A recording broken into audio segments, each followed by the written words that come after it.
If ever there were scripture readings to catch us all up, it is those for tonight. The first reading from the Book of Wisdom of how those who are righteous, the prophets, and especially as the New Testament interprets this passage, Christ himself, aroused by their very true righteousness, the anger, the resentment of others. That's why in the history of the Christian church, there have been so many martyrs.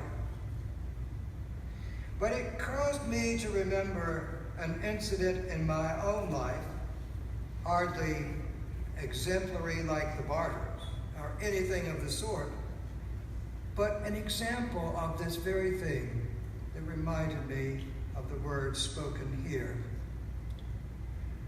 Long ago, when I was an Episcopal priest, I went to a new parish, and there it had been the custom, or was, many of the members there, of the men, were members of a country club, and they wanted to extend to me, in generosity, a free membership.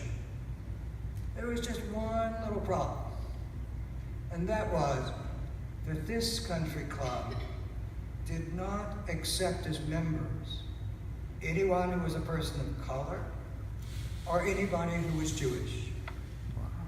Now, they didn't know, and I didn't know at that point, that when later I would do one of these DNA tests, I discovered that indeed my DNA shows me to be 56% diaspora Jewish, 47% Ashkenazi Jew, and about 9% of Sephardic Jews, the Jews who were thrown out of Spain under Ferdinand and Isabella, and then integrated into other European Jews. And when Carol and I were on vacation, we went to the Holocaust Museum. And I wanted to do that because I'm sure that I have some relatives who died in the Holocaust. But I remember that when I tried to explain to the good folks there that I just couldn't accept the membership in such a club, that they felt judged. They felt a bit angry at me. Now time to cure that anger. Things passed over. But it reminded me of how we do react when someone seems to be more righteous than us. It's not something we first of all hunger after. It's something that we may at first resent. And so, of course, did the Sadducees and the Pharisees resent Jesus' holiness.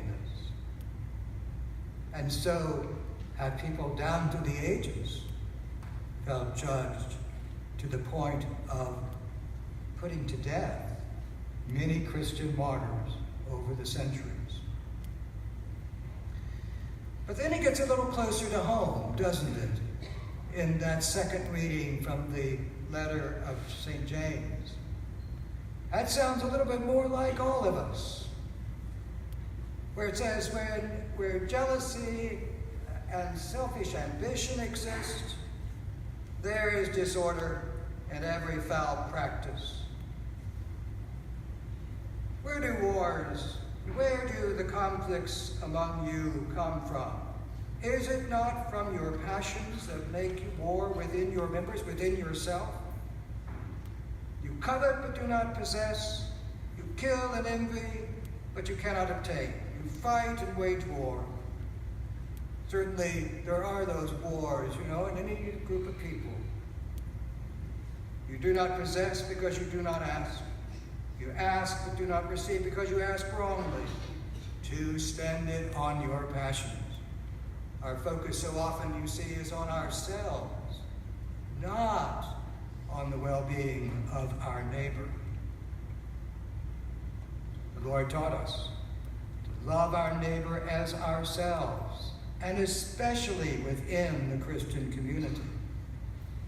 That is to say, we are to treat other people the way we would like to be treated, with respect, with care, with compassion and mercy, just as God treats us.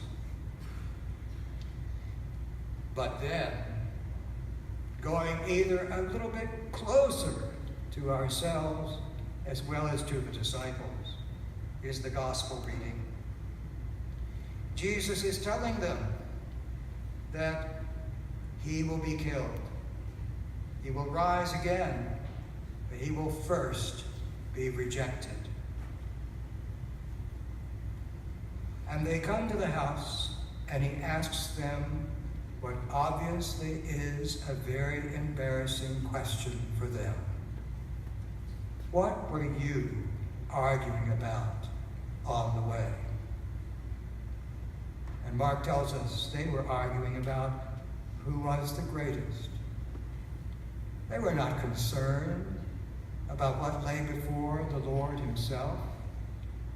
They were concerned with what their status would be in his kingdom. So often in our own lives, when someone else stands ready to accept persecution, who stands ready to stand up for what is right, even though it will draw opposition, our first concern is how we're going to come out in that picture.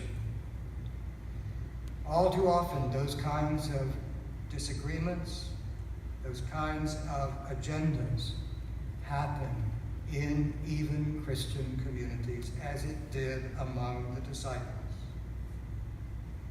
But we are reminded here by the Lord, as he very tactfully, very perceptively, and almost with a surgeon's scalpel, comes into their hearts. When he says to them, if anyone wishes to be first, he shall be the last of all, and the servant of all. And he even took a child. And children in those days were not, the prized possession of their parents. They were the lowest of all. They were to be not really paid much attention to. They were the lowest in society.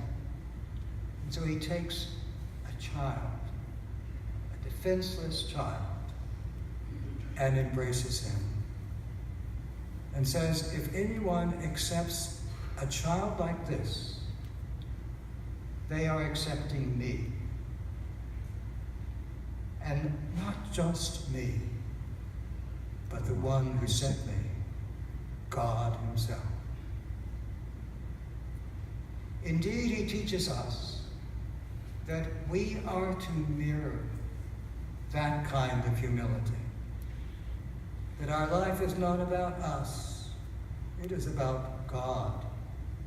And it is about what God wills for us, how he wishes us to serve him. It is about our neighbor, whom the Lord tells us to love as we love ourselves. It is in this kind of life that peace is to be found. It is in that humble life that we are to find joy. For the person in whose life God comes first, and the neighbor becomes second, and we become third, that is a life in balance. That is a life that has room for joy. And God's will for us is joy. That's why at the beginning of the Sermon on the Mount, we have the Beatitudes. As Jesus says, happy are those, blessed are those. More than just, passing happiness, a deep joy, are those who know their need of God, those who do not put their trust in possessions, for those who have mercy on their neighbors, for those, in other words, who are like the disciples that Jesus would have, that among whom who wish to be first are ready to be last, who are indeed made of the stuff of true peace, of true joy, of true and fullness of life, the very life of God. And we are here today, as we come at all times to the Eucharist, to be filled with that life, to be filled with the courage to be the one who is joyfully humble, the one who cares about one's neighbor, the one who puts God first of all, remembering that God is love, self-giving love, who sent his only Son to save us, to become one of us, to die at our hands and for us, and to bring us to that life that is truly full. Amen.